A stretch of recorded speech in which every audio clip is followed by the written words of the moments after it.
স্ত্রীকে কখনো মা বাপ সন্তান সন্ততির সামনে কোনো ভুল ত্রুটি হলে শাসন করবেন না।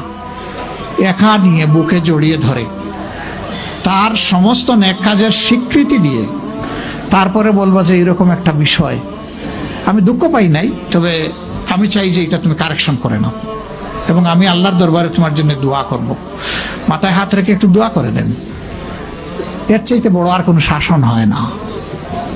কিন্তু আপনি যদি মাকে খুশি করতে গিয়ে মায়ের সামনে তাকে ধমক দেন, তার ব্যক্তিত্বের উপর আপনি তীর ছুঁড়েছেন, আঘাত দিয়েছেন, সে ফুঁসে উঠবে।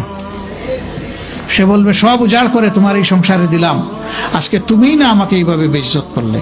সে মানুষ তো, তার মানবিক রিয়াকশন হবে। কাজ করবো না আমরা কেউ। আমাদের জীবনের অংশ, আমাদের হাড়ের অংশ, আমাদের কলিজার অংশকে আমরা সেইভাবে সম্মান দিব ইনশাআল্লাহ। আমরা ভালোবাসবো সে আমার স্ত্রী, আমরা শ্রদ্ধা করবো সে আমার সন্তানের মা।